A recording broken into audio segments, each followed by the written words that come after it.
I have a funny story about that because Cameron Diaz, at the premiere of my best friend's wedding, I had seen her in New York at the Four Seasons.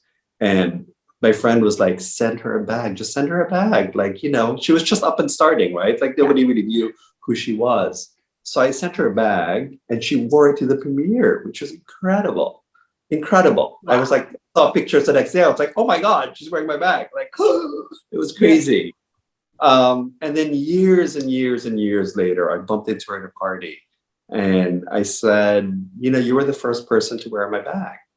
And she looked at me. She's like, which bag would that be? I said, you wore it to my best friend's wedding's premiere. She goes, I love that bag. I wore it till it fell apart. I said, I know. Because I have pictures of it without the strap and I'm still wearing it. Yeah. I love it. So she was great. She was really, really great too. And the fact that she remembered and she was sweet about it. And it was nice. It was nice. Yeah. I love it. I love it. I'm going to try and find that picture. Unless you have one, you can send it to us. We'll put it in here. I probably do. I probably have. I probably have it somewhere. Like, one of those screenshots from like Getty Images. Yeah, exactly. From back in 1998 or something, whatever that was. Yeah. Well, let's not date ourselves. We are heroes and dreamers. We are restless believers, stronger than ever. Never say never. Don't look back now. Don't look back now. I also have one more thing about Meg, just to add. So Meg and I used to be enemies.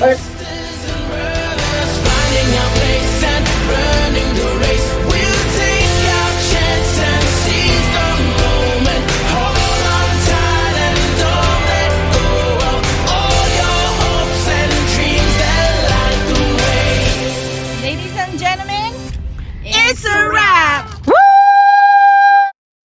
Hello, everyone. Welcome to another episode of All Abroad podcast. Today, it's going to be me and Meg. I'm not sure which side Meg would be, but we are going to be here today to interview another amazing kababayan, another amazing Filipino who's doing great things here in abroad, All Abroad podcast, right? So, Meg, hello. How are you? Good. I'm so excited to interview our upcoming guest, my cousin, Rafé Totengco. Yes, so, I know. Yes, I'm excited. Yes, and it was really exciting when we were interviewing other guests and you said, oh my God, I know my cousin is a fashion designer in New York. I'm like, oh my gosh, let's get him on our interview. So very excited. Our next guest here, he is from Bacolod City, Philippines as well, like same as us. He is a New York-based Filipino fashion designer who specializes in women's handbags, shoes, and small leather goods, and men's bags and accessories. In the late 1990s and through the 2000s, he garnered a number of awards for his designs. For example, in 2013, he won an Independent Handbag Designer Award from Iconoclast recipient for Lifetime Achievement in Handbag Design. And in 2010, he received Pamana ng Filipino Presidential Award for Filipino individuals overseas for bringing his home country honor and recognition through excellence and distinction in his profession in international fashion design. And those are just some of the awards that I'm sharing with you. And also, like I mentioned, he grew up in the Philippines, and even in elementary school, he began modifying his school uniform already and going to tailors to have new clothes made for himself and his friends and his family. And so he also had in the age of 18, he also had his own store already in the Philippines. So we're going to talk about that later. And so he, to expand his horizon and gain experience in the fashion industry, he went to New York, where he enrolled in FIT, which stands for Fashion Institute of Technology. He enrolled in the evening school in fashion while supporting himself as design assistant. So with no further ado, let's welcome our guest, Ramon Felix Totengco, more popularly known as Rafé Totengco. Let's get him on the spotlight. Yay! Welcome. How are you this morning? Very good, very good. A little jet lag, but good. Oh yeah, you just came from Paris. Yes. I was just in Paris for about 10 days. I was really like, I really missed it. And it was kind of weird because I had left Paris 2 years ago, right at the start of the pandemic. And it was kind of crazy to come back to it feeling like nothing ever happened because I was like, life is back and, people are vaccinated and, it's like, it's the Paris that I knew. But leaving it two years ago was kind of bizarre. But anyway, sorry, I digress. No, no worries. Wait, when you say leaving it, were you living there for a minute? No. I was there on a business trip, and the pandemic was starting, and everyone was like, "Leave Paris now, or you'll be stuck in Paris." And I remember going to the airport, and I was like, the airport was empty. There was hardly anybody wearing masks. I was wearing a mask, so of course people were like, "Oh my God, Asian man in the mask, he must be sick." That's the worst, right? Yeah. So I took off my mask because I was like, everyone was looking at me like I was crazy. It's like such a weird time. And then I got to New York and it was like, it started happening. And a week later, like New York was on lockdown. It was crazy time. Yes. Okay, well, we're going to get started with some questions. Meg has our first question for you. It's amazing that you have found a passion for fashion at such a young age. I read your story, and it was when you were just a little kid in Bacolod that your mom, Stazen, unknowingly encouraged you to get something tailor-made. And the rest was history. Take us back to that moment. And if you could tell young Rafi something right then and there, what would it be? Well, it was kind of funny because I, as a kid, always had this blackboard in the hallway, and I would sketch all day. I would draw in chalk all day. I was covered with chalk. And every Sunday, you went to mass and you wore your Sunday's best. And my sisters were always embarrassed because I looked like, like a street urchin, covered in chalk and dirty. And, my hands were all covered in chalk. And it was just a very unsightly boy that they were like, oh my God, he's not our brother. So they kept asking mom to get me, decent clothes for Sunday. And my mom unknowingly just gave me a box of fabric, and she was like, here, go to the tailor, have it made. So I was like, oh, really? Like, well, I can't just like have it made. I can't just go to the tailor and let him do whatever he wants. I'm going to have to take it upon myself and make it a project. And that's kind of how it started, the whole thing with fashion. I started looking at magazines, started tracing, like what if I change this pocket to that? Like I kept revising things already. And it was just, I had no idea what I was doing. I was just like having fun. And then 2 weeks later, I see like a whole new wardrobe and I'm like, wait a minute, this is kind of awesome. This is life-changing. Like, wait a minute, I look amazing, or at least I thought I did. You're fifth grade, what do you know? But all of a sudden I was going to church and I was like, okay, like, look at me. Oh my goodness, yeah. It was just, and I was very aware of how people all of a sudden were sort of treating me a little differently because I was better dressed. Like, and they would comment on my clothes, like they would say to my mom, oh my God, he looks so good. He's all color coordinated and all of that. And I was just like, oh, okay. So here we go. All of a sudden, because I look better, I dress the part, you treat me differently. And, I was just curious. Do you remember what it was? Like the first thing that you designed? Tailor-made? Interestingly enough, it was like a checkered shirt with, it was like the whole military look was in. So this checkered shirt had an epaulette, like these like sort of like epaulettes that you have in uniforms, right? They had these patch pockets, and then I was wearing like blue kind of, I don't know, like gabardine trousers, had double pleats. And anyway, I thought I looked like this shit, But so I think if I could say anything if I could say to my younger self, just go with it, go have fun, go with the flow, because this is the beginning of something incredible that you have no idea where it's going to take you, but just go with it. And I did, actually, and I really did. I got in trouble for it, but I really did. Yeah. I can already hear it, like Filipino parents. What are you going to be? Exactly. All right. Well, my gosh, I can only imagine. So the thing is, I can relate to you. I mean, being a fashion designer is, always thought was a tough job. And I was almost a fashion designer. I was going to school in Washington State University because I moved here when I was 16, 17. So I still did a little bit of high school here. So when I went to college, I thought that I was going to major in marketing and minor in fashion design because I just always sketched too. I thought, I was fascinated by fashion.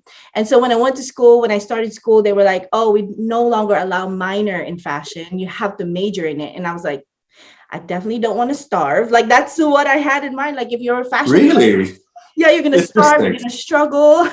So I majored in marketing and, I love it. I know I don't have any regrets, but I still sometimes like do little things on the side with fashion, or I love to be creative with what I wear. So I opted not to do that. But I'm curious to know, how do you know you've made it in the fashion industry? How do you measure your success? It's funny. I've been asked this question so many times as to like, what do you think of success and how do you feel about being successful? And, I always say that I feel like I'm successful because every day I wake up and I'm still excited to do what I do. Mm-hmm. And that in itself is success for me, because it's not about the awards. It's not about like, how many stores I sell to, or or who's wearing my designs. I mean, all of that's all good. But at the end of the day, it boils down to me, right? So if I love what I'm doing, no matter what, that's, successful in my terms, right? I actually really love that answer. But on a follow-up, being a fashion designer in the industry, and I'm in LA, I know so many people that are trying to make it as fashion designer. I also know some people who are, trying to decide or trying to get into more the luxury fashion and having a hard time maybe penetrating that. Like, how did you, because you have to be a business minded person to be also to own your own line and everything. You have to be an entrepreneur.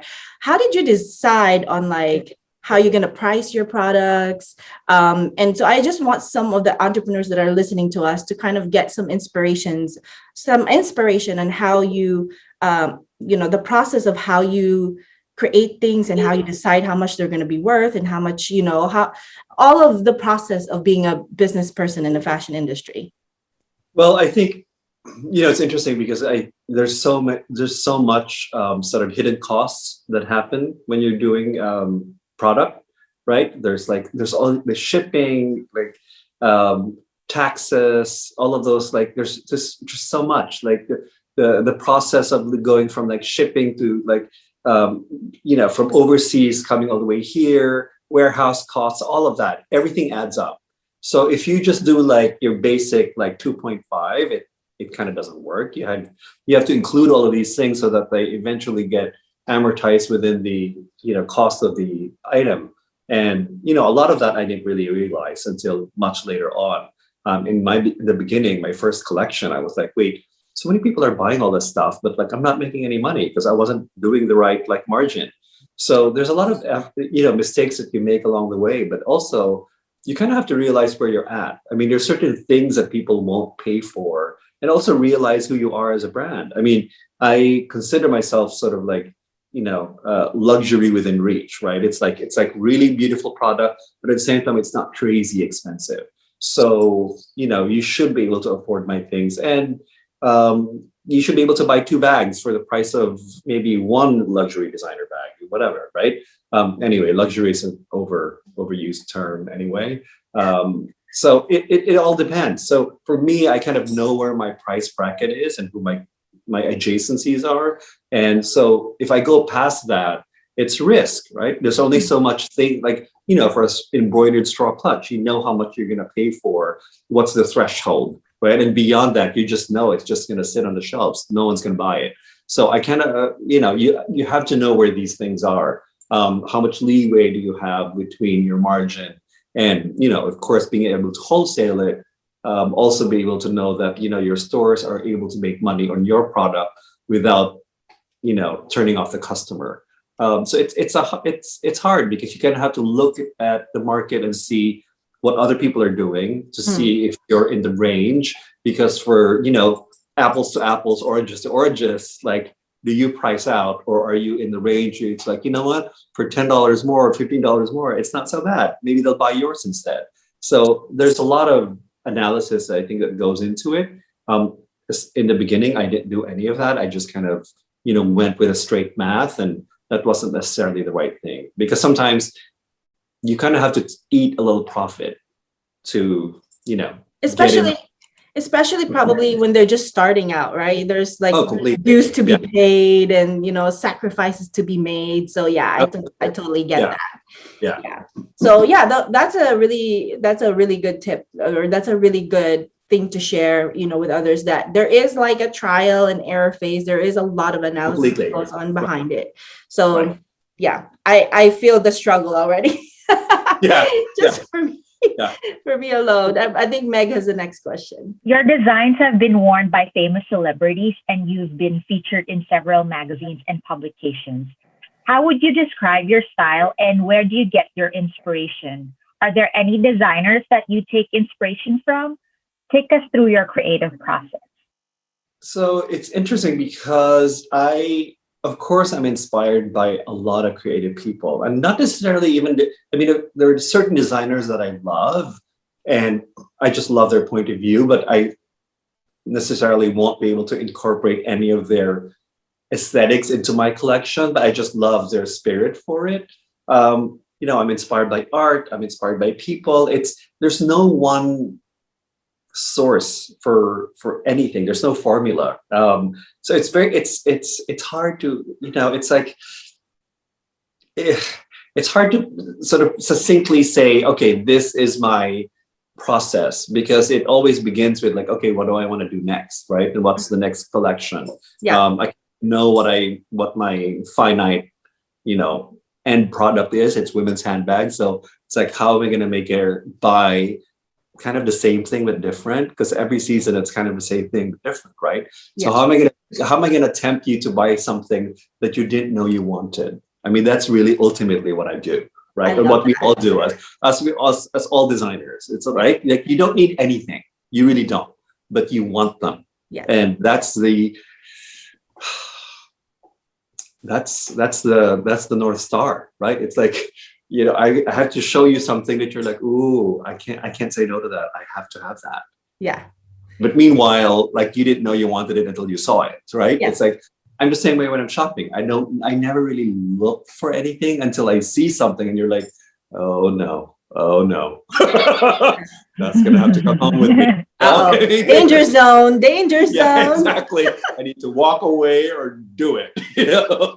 So it's the same for everything that I do. It's like, I have to really be excited about what it is, whatever season it is, whether it's spring, summer, fall, winter. For fall, winter, I'll be looking. It's hard. It's just like, there's not one source of inspiration. So I don't know if that helps you, but I pull from different things. I always say to myself, I'm like this sort of like this, I just absorb so much stuff, and I have like this memory bank of like inspiration that I will pull from and be like, oh my God, it's like that color that I saw like 5 years ago in like random like garden in like Brussels. It's like I have this memory bank that's just insane. I mean, thank God for Pinterest, because I've been able to put all of that stuff in, because it's all here, or in the cloud. Right. Yeah. No, but I totally get you. It's not, you can't really describe the process, because you're moved by whatever inspires you along the way. Right.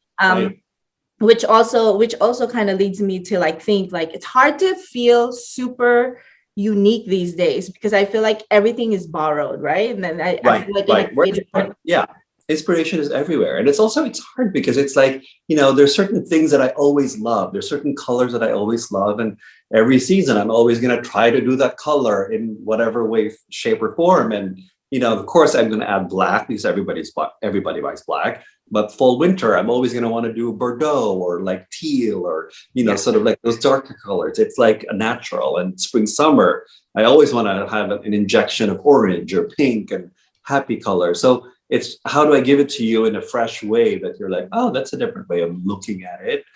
It's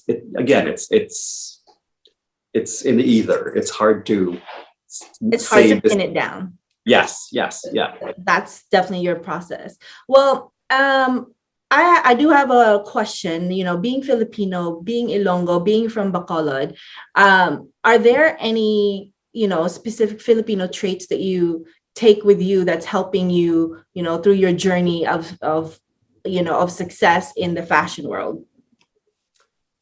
You know, that's, I would have to attest a lot of my hard work, and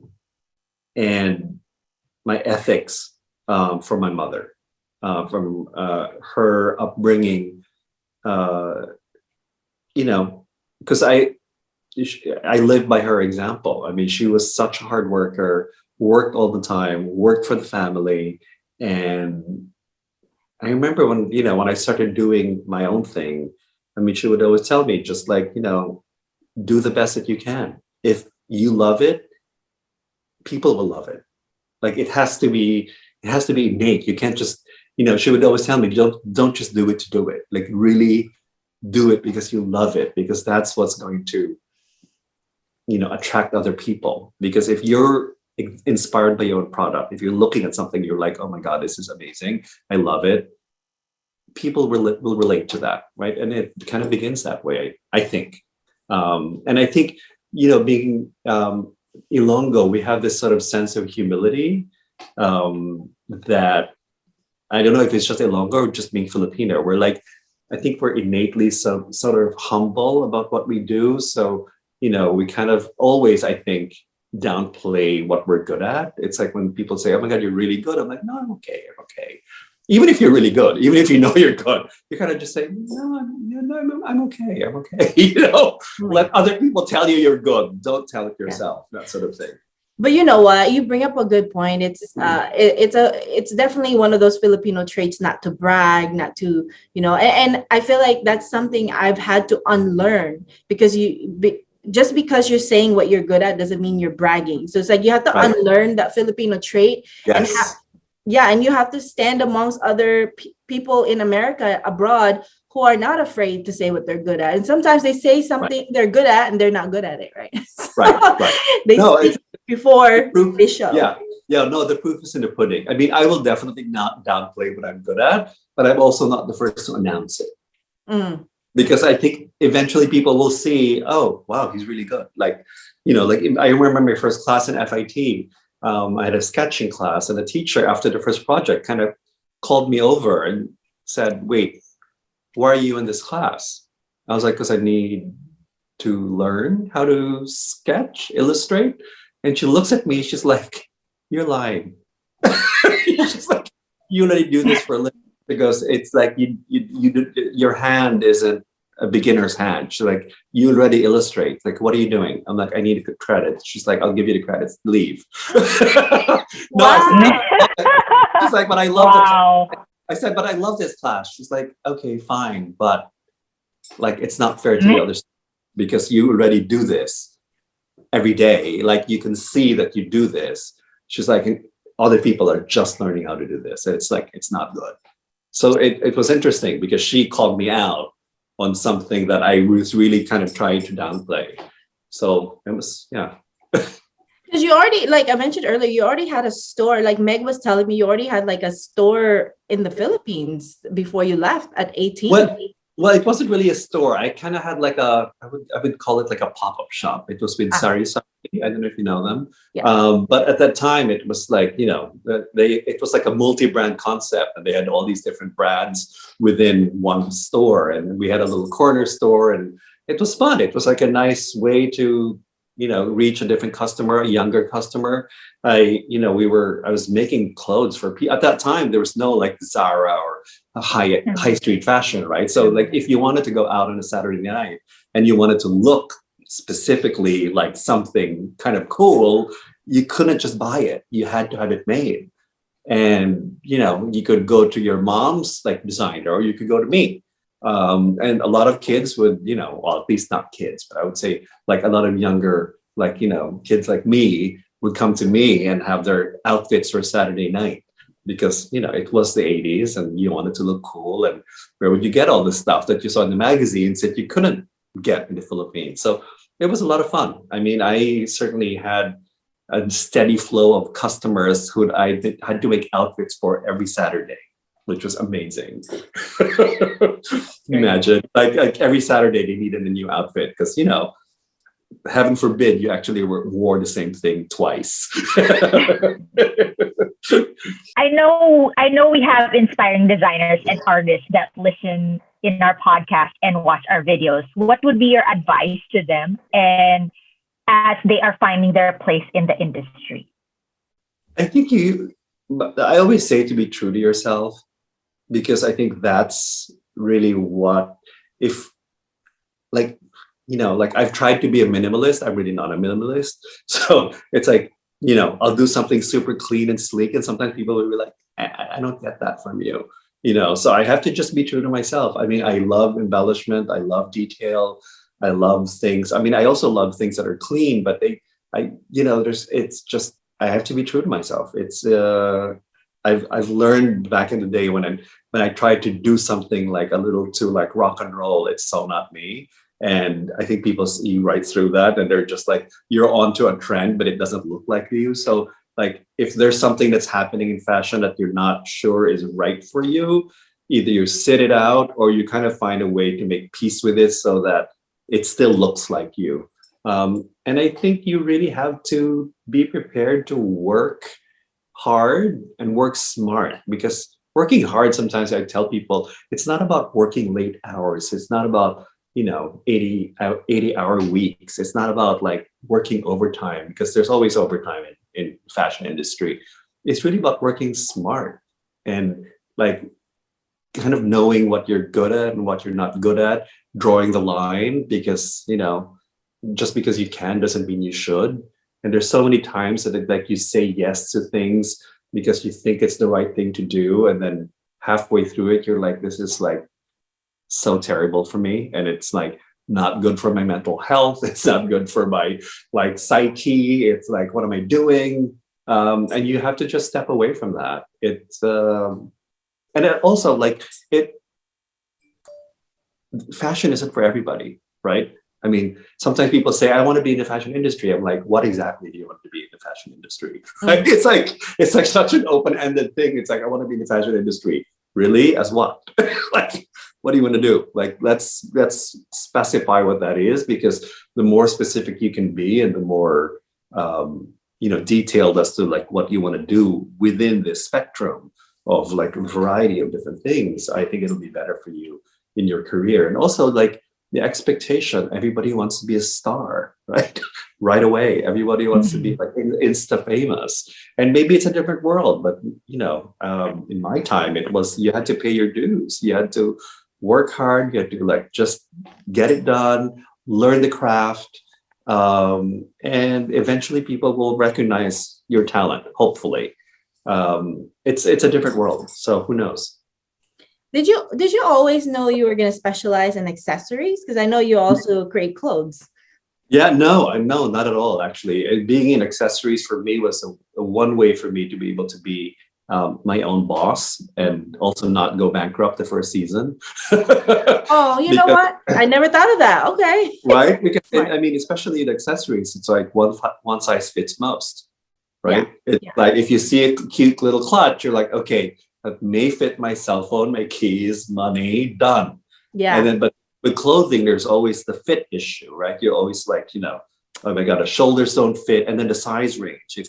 If I sold like this style, I would have to reproduce it 12 different ways, right? Like 12 different sizes. And that's just for one style. Can you imagine as you multiply that, all of a sudden you have like thousands of like, items that you have to get rid of. With handbags, if I only produce 30, then that's it. Like One it's done. size fits all. Right, exactly. So it was a way for me to be in business for myself without, selling everything. Yeah. Well, I have one more thought-provoking question for you. Then we're gonna go play a little game with you before we end the interview today. Okay. And this question is a little bit more self-serving for me because I'm actually collecting data from people I talk to and people we interview, because I'm curious what makes someone somebody that people want to work with. So if you had to step away from yourself and tell someone, what is it about Rafi that people love to work with, what would you say? I'm inclusive. I want to hear your ideas. It's not just all about me. I mean, when I had a team of designers working with me, I was interested in what they had to say, because collectively, I mean, it's like no man's an island, right? We can't just I don't work in a bubble. I work in a creative team. And if someone's really good at something, I want to hear about it. And if they have a really clear idea of what they think the next thing should be, who am I to say I don't know? That I know better. And I think collectively, if you all have this end game as like the collection or like the specific style, and everybody wants to sort of contribute as to what they think is going to make that really amazing, why should I refuse them? And I think that collaborative effort and this sort of openness is what I think a lot of people really, I've had people who used to work for me have always said that they love the fact that I was open to their ideas, collaborative and nurturing, because ultimately it's like, if they're going to be the next designers, like I can't always stay in my place, right? At some point, everyone wants to be the next thing, and why not, right? We all get our fair share. I love that. So you're not like Anna Wintour from The Devil Wears Prada. No, I don't think so. Yes. I mean, I think everyone who's worked with me has that to say, that at the end they leave feeling like they've learned something, and they've realized that, being in the creative industry like fashion, it's people say, oh my God, it's such a cruel world. It doesn't have to be. Like, let's break that stereotype. We're all not bitchy. Yeah.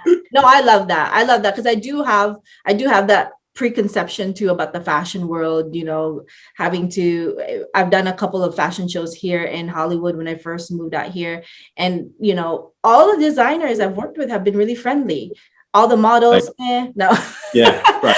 It's usually the models that are a little wild, but right. but there is a preconceived notion that, being in the fashion industry, you will, it's going to be hard work. People can be really, mean and rude along the way. Right. So it's good to know people like you are out there that are nice. Yeah, I mean, there are also people who are like overly dramatic, and you just steer clear of that, right? Yeah. Very true. Okay. So for the last portion of our interview, we usually do this thing called fast talk. And we have a couple questions that we're going to go back and forth with, and I'll start. And you just say the first thing that you have in your mind when we have options or choices or the words or whatever. So all right. Here goes all abroad fast talk. First question, lumpia or pancit? Pancit. 3 things you cannot live without. 3 things that I can't live without. You cannot live without. Fresh mango from the Philippines. Adobo. And a sketchbook. I love it. Morning person or night owl? Morning person. Handbag or clutch? Clutch. Boots or pumps? Boots. Coffee or tea? Both. Coffee in the morning, tea in the afternoon. I love it. My husband's English. You can't help it. The tea thing is real. Yeah. Would you rather be stuck in a rom-com with enemies or thriller with friends? Thriller with friends. Okay. Right? So much more fun. Yeah. And I exactly would you rather? What was that? And I know exactly who those friends are going to be, and it's going to be a really fun movie. But the question is, are they going to survive? Oh, well, no, I think we will. Yeah. I mean, I know who these people are, and trust me, we'll pull each other out of the muck. Yeah. Go ahead, Meg. Would you rather speak 10 languages or speak to animals? 10 languages. And last, would you rather fly or swim under the ocean and be able to breathe? I mean, I'm Pisces, so there you go. Right? I think that's it. Yes, I love it. I'm also Pisces. What's your birthday? Yeah. February 21. Oh, I'm on the March 6th, so I'm on the March side. I love it. Yeah. So, I mean, now it explains it then. Now that you say your Pisces, explains how creative you are and the inspirations you have and everything. So could you tell us, tell our viewers what's next for Rafi? How can they find you online? How can they keep up with what you're doing? I know you have a great Instagram and I follow you and I followed that's why I know you were in Paris. Oh. So the next thing for me is actually the next collection. I have to kind of figure out what I'm going to do for that for fall winter. If you can follow me at www.rafi.com, that's the website, or on Instagram at Rafi New York, all spelled, would be amazing. And I'm having a fall sale right now, so Go exactly. Get your Exactly. handbags. Give good gifts. Yes. Oh no, actually it's Christmas time. So, Absolutely, yeah. Yeah, they're gonna hear this in about they're gonna see this in about 2 weeks. So just perfect time. All right. For Christmas time. And I think, and also one thing that I think people don't know about what I do is that I don't produce a lot. So I think that's really, I don't overproduce. There's not going to be hundreds and hundreds of things out there. So when you do buy something from me, it actually means that you're like one out of 50 other girls who have it, so it's quite limited, which is really good, I think. I love that. I'm going shopping this yes. sometime today. Yes. Be amazing. Thank you. Yes. And also, actually I have a really quick question. Out of all the celebrities you might have dressed or worked with, were you ever starstruck with any one of them, or was there someone you worked with that was like, oh my gosh, I can't believe I worked with this person? So I have a funny story about that, because Cameron Diaz, at the premiere of my best friend's wedding, I had seen her in New York at the Four Seasons, and my friend was like, send her a bag, just send her a bag. She was just up and starting, right? Nobody really knew who she was. So I sent her a bag and she wore it to the premiere, which was incredible. Wow. I was like, saw pictures the next day. I was like, oh my God, she's wearing my bag. It was crazy. And then years and years and years later, I bumped into her at a party and I said, you were the first person to wear my bag. And she looked at me. She's like, which bag would that be? I said, you wore it to my best friend's wedding's premiere.